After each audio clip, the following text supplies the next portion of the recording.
One of the biggest blocks to creating a new earth is that, as human beings, we are stuck in paradigm blindness. So today I will be talking about why it's difficult to change your paradigm and also provide your valuable steps to go about changing this. Consider how the thermostat on a central heating or air conditioning system maintains a precise temperature range. The same thing happens to us subconsciously. We prefer to live our lives in a predictable manner. If our lives fall below this standard, we make changes to better them. If it exceeds, we begin to believe that life can't be this good, or I don't deserve this, and we begin to self-sabotage.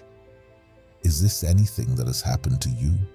Your paradigm determines your specific way of thinking, understanding, and interpreting the world.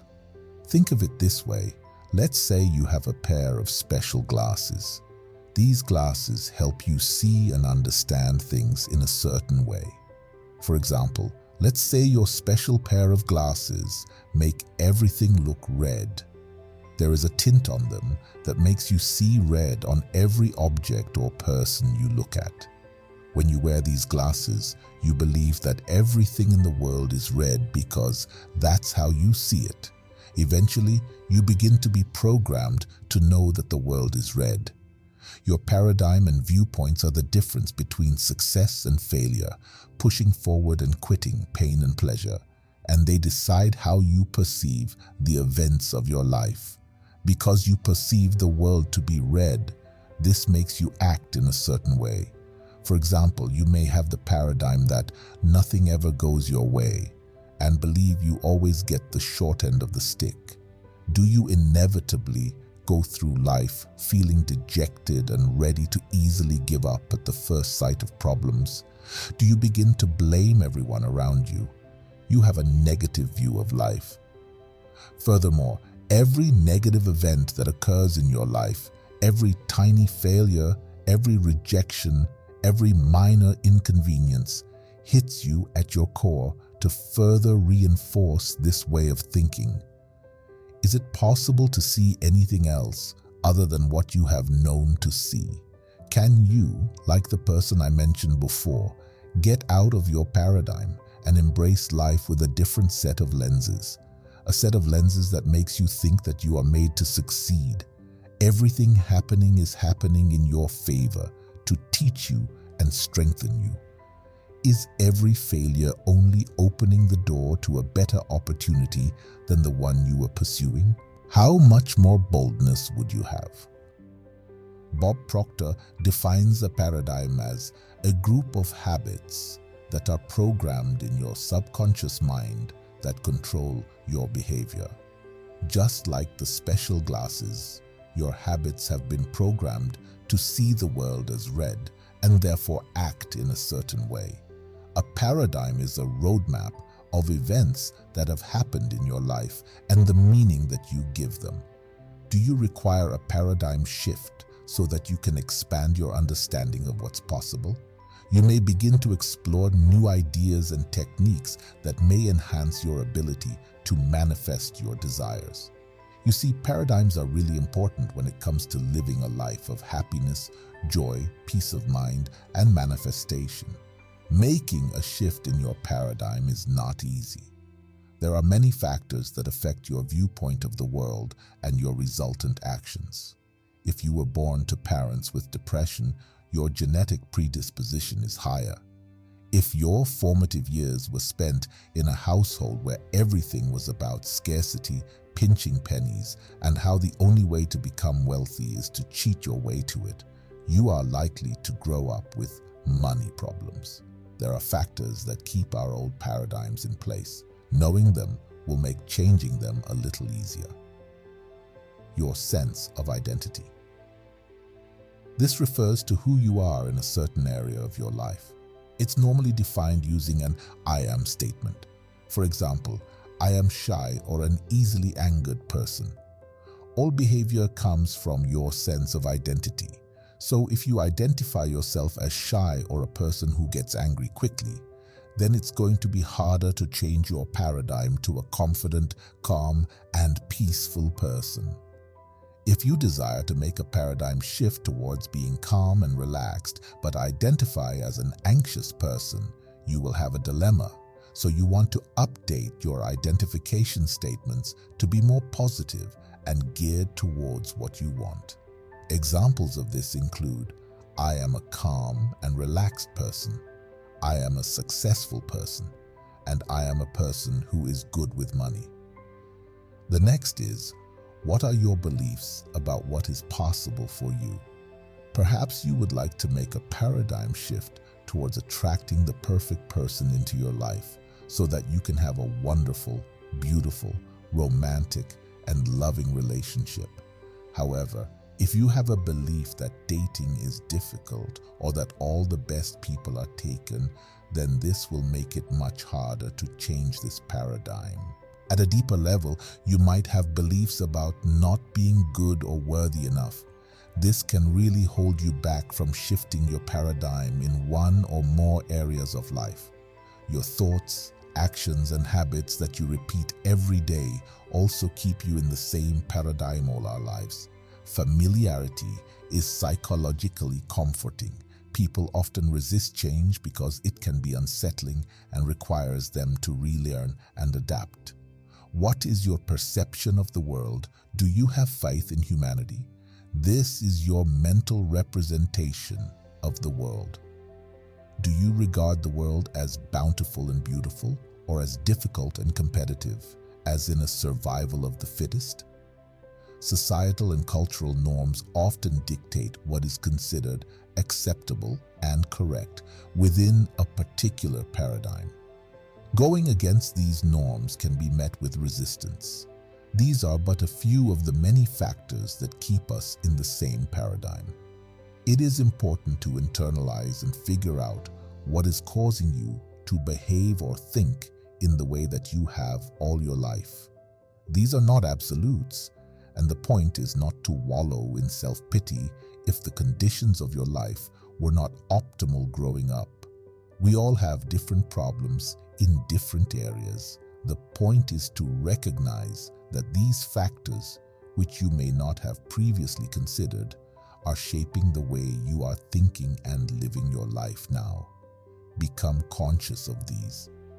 Paradigms don't just happen, they are created, and often at a very young age. Knowing how they are created will give you some clues on how to change them. I grew up in a household where hard work was promoted. No complaining. Do what needs to be done. Challenges, hardships, and failures are all part of life. You learn from them, improve, and keep it moving. You keep your head down, do high-quality work, and let the results speak. Fantastic. That's a strong paradigm that I have kept, and it serves me well.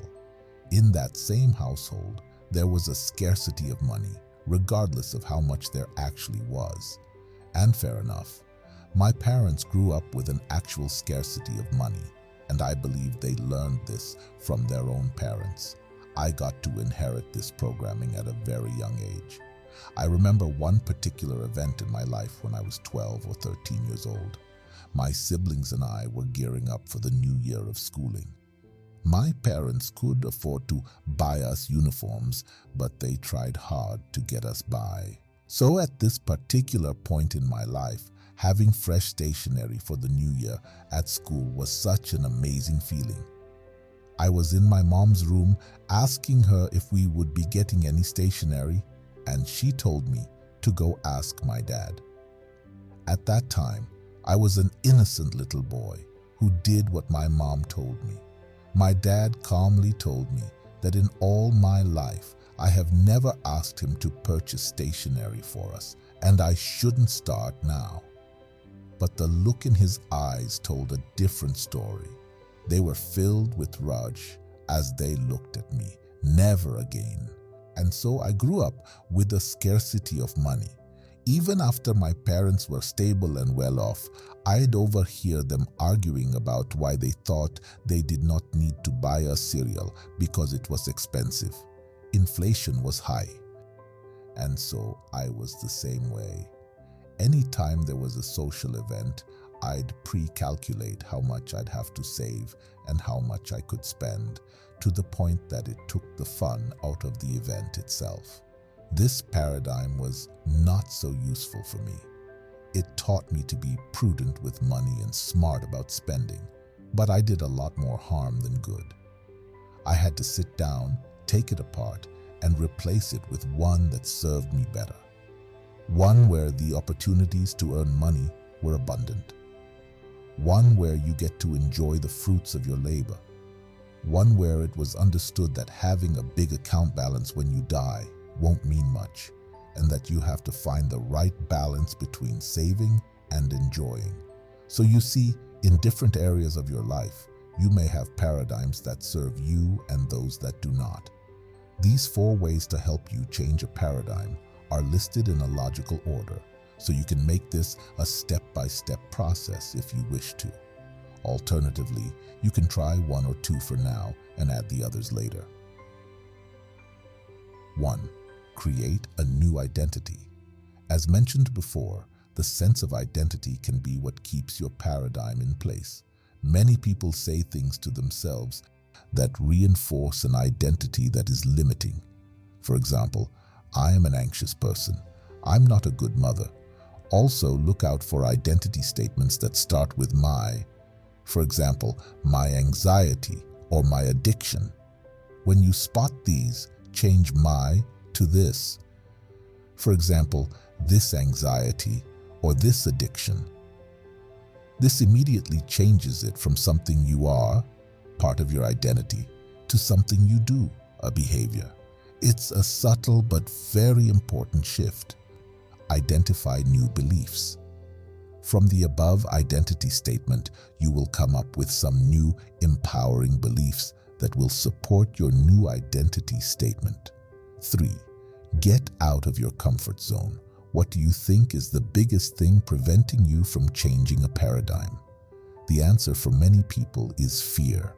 This could be fear of failure, fear of rejection, or fear of getting hurt. One way I deal with fear is that the more I feel fear, the more I feel alive. Will Smith quoted, "At the point of maximum danger, there is zero fear. God has placed the most blissful experiences of life on the other side of fear." 4. Lastly, have a positive outlook on life and develop faith. Faith can move mountains. I know this is hard, especially because I do not know what you have gone through. Some of us have lost our loved ones, some of us have lost our jobs, and some of us have not eaten this morning. I do not know what you're going through, but have faith. Faith is trusting in the process or trusting in a higher power. Faith is also focusing more on the what and letting go of the how. The main thing that gets in the way of faith is the analytical brain.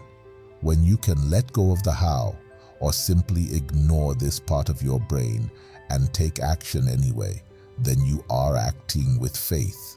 So whenever you don't believe that something will work but you take action anyway, you are acting with faith.